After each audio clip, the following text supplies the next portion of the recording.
Assalamualaikum warahmatullahi wabarakatuh. Selamat pagi semuanya. Hari ini kita akan belajar sejarah Indonesia dengan materi penjajahan pemerintah Belanda. Seperti yang sudah diketahui bahwa minggu sebelumnya kita sudah belajar mengenai VOC dan pada minggu ini kita akan belajar mengenai penjajahan pemerintah Belanda.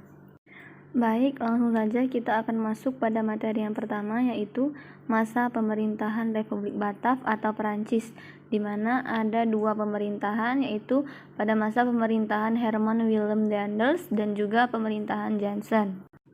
Pada masa pemerintahan Herman Willem Daendels itu terjadi pada tahun 1808 sampai dengan 1811. Herman Willem Daendels sebagai Gubernur Jenderal Pemerintah di Nusantara pada tahun 1808 sampai dengan 1811 yang mempunyai tugas utama adalah untuk mempertahankan Jawa agar tidak dikuasai oleh Inggris. Sebagai pemimpin yang ditunjuk oleh pemerintah Republik Batav, Daendels harus memperkuat pertahanan dan juga memperbaiki administrasi pemerintahan. Daendels sendiri adalah seorang kaum patriot dan berpandangan liberal. Ia kaum muda yang berasal dari Belanda yang sangat dipengaruhi oleh ajaran revolusi Prancis. Kebijakan yang dibuat oleh Herman Willem Daendels yang pertama dalam bidang pertahanan dan keamanan. Dalam rangka melaksanakan tugas mempertahankan Jawa dari serangan Inggris, Daendels melakukan langkah-langkah. Yang pertama, membangun benteng-benteng pertahanan baru seperti benteng Master Cornelis yang berada di sisi Sungai Ciliwung. Yang kedua, membangun pangkalan angkatan laut di Anyer dan juga Ujung Kulon. Yang ketiga, meningkatkan jumlah tentara dengan mengambil orang-orang pribumi karena pada waktu pergi ke Nusantara, Daendels tidak membawa pasukan. Yang keempat, membangun jalan raya dari Anyer, Jawa Barat, Provinsi Banten sampai Panarukan, ujung timur Pulau Jawa, Provinsi Jawa Timur, sepanjang kurang lebih 1.100 km, yang kemudian jalan ini dikenal dengan Jalan Daendels. Yang kedua, dalam bidang politik dan pemerintahan. Daendels juga melakukan berbagai perubahan di bidang pemerintahan. Ia banyak melakukan campur tangan dan perubahan dalam tata cara dan adat istiadat yang ada di kerajaan-kerajaan Jawa. Selain itu, untuk memperkuat kedudukannya di Jawa, Daendels berhasil mempengaruhi Mangkunegara II untuk membentuk pasukan Legiun Mangkunegara dengan kekuatan 1.150 orang prajurit. Pasukan ini yang siap bila digunakan sewaktu-waktu untuk membantu pasukan Daendels apabila terjadi perang. Dengan kekuatan yang dia miliki, Daendels semakin congkak dan juga berani. Daendels mulai melakukan intervensi terhadap pemerintahan di Kesultanan Surakarta dan juga Kesultanan Yogyakarta. Daendels juga melakukan beberapa tindakan yang dapat memperkuat kedudukannya di Nusantara, seperti membatasi secara ketat kekuasaan raja-raja di Nusantara. Daendels memerintah secara sentralistik yang kuat dengan membagi Pulau Jawa menjadi 23 wilayah besar yang kemudian dikenal dengan keresidenan. Yang ketiga, berdasarkan Dekret 18 Agustus 1808, Daendels juga merombak Provinsi Jawa Pantai Timur Laut menjadi 5 prefektur dan 38 kabupaten. Kedudukan bupati sebagai penguasa tradisional diubah menjadi pegawai pemerintah kolonial yang digaji. Sekalipun demikian, para bupati masih memiliki hak-hak feodal tertentu. Selanjutnya, yang ketiga dalam bidang peradilan. Untuk memperlancar jalannya pemerintahan dan mengatur ketertiban dalam kehidupan bermasyarakat, Daendels mengeluarkan berbagai peraturan, yaitu yang pertama, Daendels membentuk 3 jenis peradilan. Yang pertama, peradilan untuk orang Eropa, yang kedua, peradilan untuk orang-orang timur asing, dan yang ketiga, peradilan untuk orang-orang pribumi. Peradilan untuk kaum pribumi dibentuk di setiap prefektur, misalnya di Batavia, Surabaya, dan juga Semarang. Yang kedua, peraturan untuk pemberantasan korupsi tanpa pandang bulu. Pemberantasan korupsi diberlakukan terhadap siapa saja, termasuk orang-orang Eropa dan juga timur asing. Yang keempat, dalam bidang sosial ekonomi, Daendels melakukan beberapa kebijakan dan juga tindakan, yaitu yang pertama, Daendels memaksakan berbagai perjanjian dengan penguasa Surakarta dan juga Yogyakarta, yang intinya melakukan penggabungan banyak daerah ke dalam wilayah pemerintahan kolonial, misalnya daerah Cirebon. Yang kedua, meningkatkan usaha pemasukan uang dengan cara pemungutan pajak dan juga penjualan tanah kepada pihak swasta. Yang ketiga, meningkatkan penanaman tanaman yang hasilnya laku di pasaran dunia. Yang keempat, rakyat diharuskan melaksanakan penyerahan wajib hasil pertaniannya. Yang kelima, melakukan penjualan tanah-tanah kepada pihak swasta. Daendels sendiri memerintah di Hindia Belanda selama 3 tahun, tetapi Daendels dianggap gagal melaksanakan misi pemerintahan Pulau Jawa dari Inggris dan juga program yang dijalankannya dinilai merugikan negara karena korupsi yang semakin merajalela.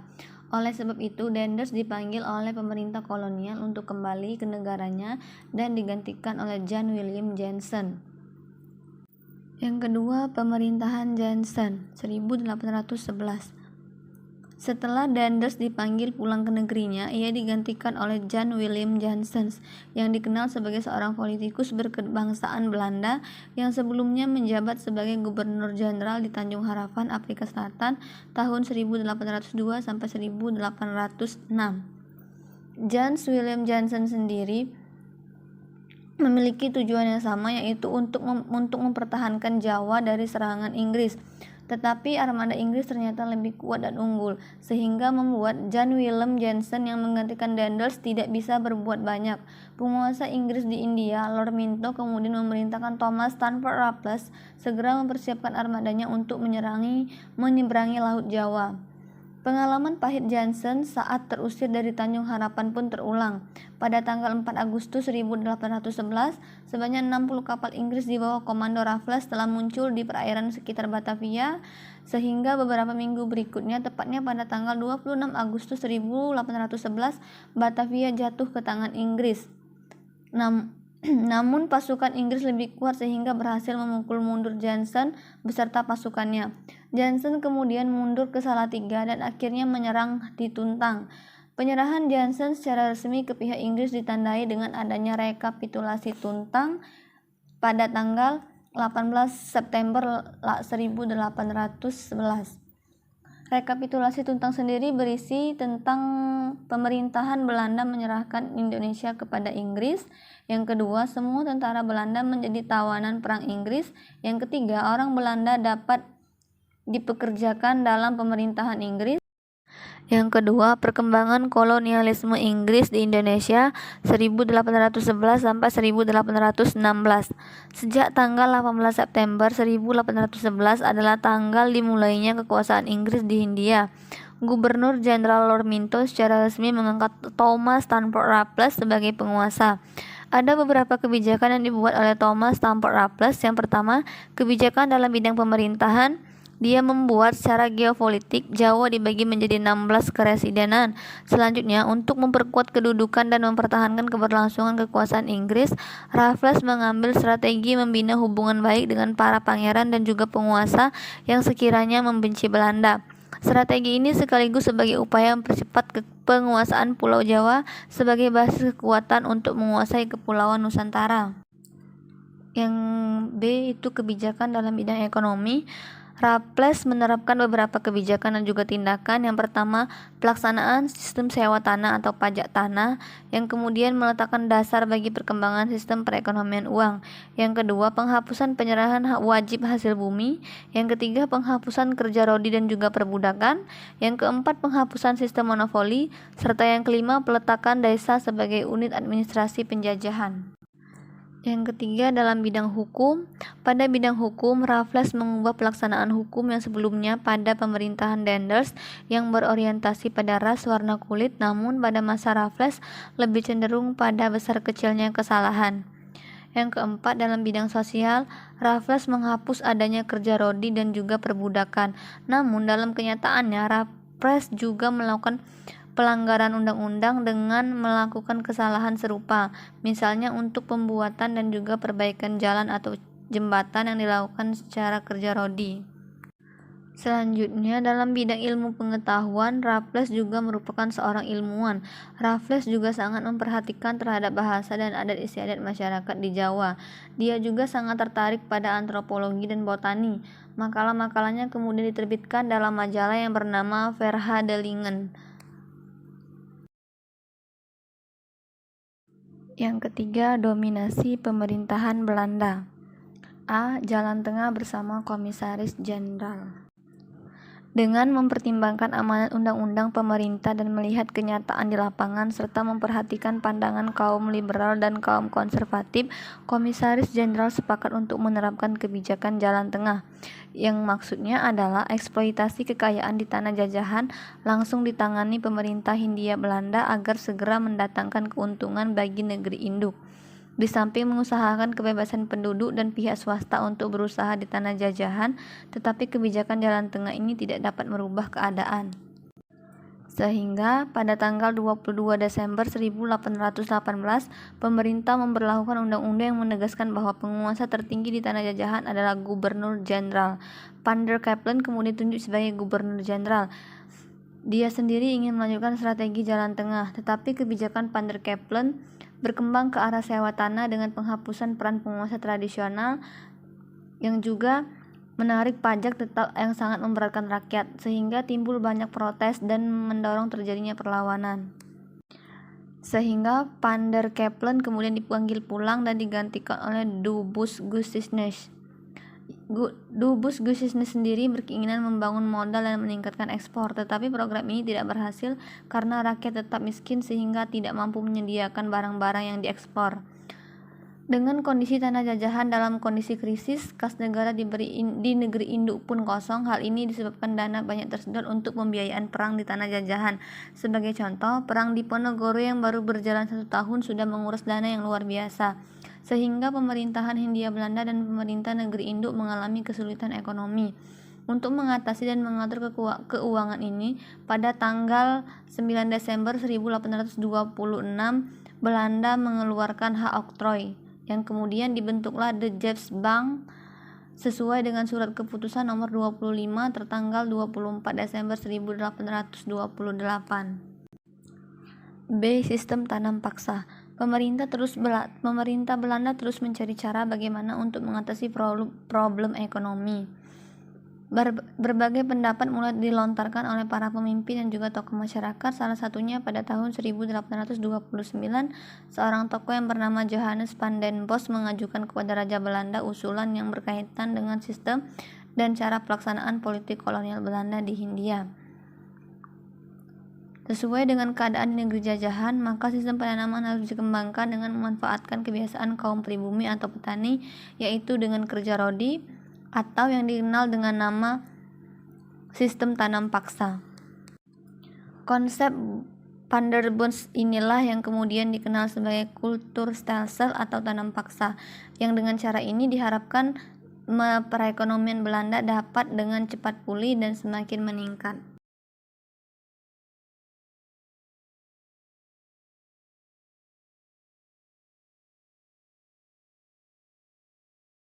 Ketentuan tanam paksa. Secara rinci, beberapa ketentuan tanam paksa termuat pada lembaran negara Staatsblad tahun 1834 nomor 22. Sedangkan pelaksanaan tanam paksa sendiri itu menurut Van den Bosch, pelaksanaan sistem tanam paksa harus menggunakan organisasi dan kekuasaan tradisional yang sudah ada. Dalam hal ini, para pejabat Bumiputra, kaum priai, dan kepala desa memiliki peran yang sangat penting. Mereka diharapkan dapat menggerakkan kaum tani wajib menanam tanaman yang laku di pasaran dunia. Kekuatan mereka sendiri harus diperkokoh dengan cara diberi hak kepemilikan atas tanah dan juga hak-hak yang lainnya yang istimewa. Para penguasa pribumi sendiri akhirnya lebih menjadi alat kolonial.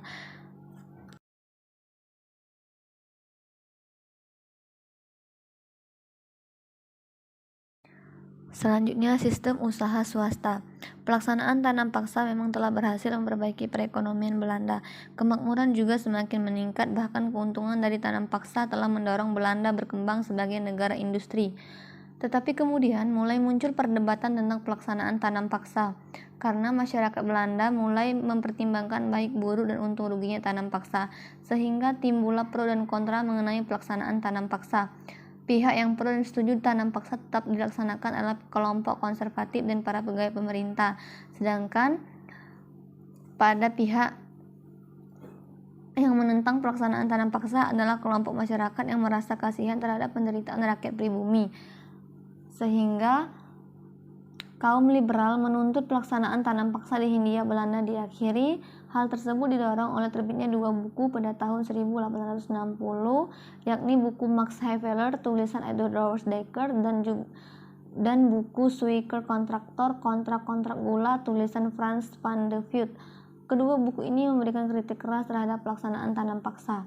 Penolakan terhadap tanam paksa sudah menjadi pendapat umum. Oleh karena itu, secara berangsur-angsur tanam paksa mulai dihapus dan mulai diterapkan sistem politik ekonomi liberal. Penetapan pelaksanaan sistem politik ekonomi liberal memberikan peluang pihak swasta untuk ikut mengembangkan perekonomian di tanah jajahan. Seiring dengan upaya pembaharuan dalam menangani perekonomian di negeri jajahan, Belanda telah mengeluarkan berbagai ketentuan dan juga peraturan perundang-undangan.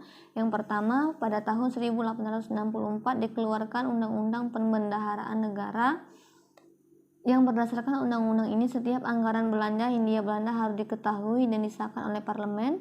Yang kedua, Undang-Undang Gula yang mengatur tentang monopoli tanaman tebu oleh pemerintah yang kemudian secara bertahap akan diserahkan kepada pihak swasta. Yang ketiga, Undang-Undang Agraria. Sejak dikeluarkannya Undang-Undang Agraria, pihak swasta semakin banyak memasuki tanah jajahan di Hindia Belanda. Mereka memainkan peranan penting dalam mengeksploitasi tanah jajahan.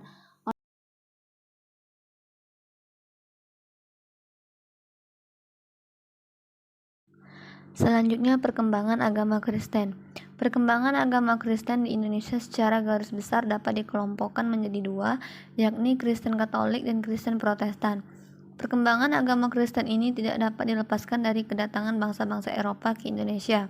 Melalui aktivitas pelayaran dan perdagangan yang dilakukan orang-orang Eropa yang sudah menjangkau ke seluruh wilayah kepulauan Indonesia, dalam kenyataannya agama Kristen Katolik dan Kristen Protestan berkembang di berbagai daerah, bahkan di daerah Indonesia bagian timur seperti Papua, daerah Minahasa, Timor, Nusa Tenggara Timur, juga daerah Tapanuli di Sumatera.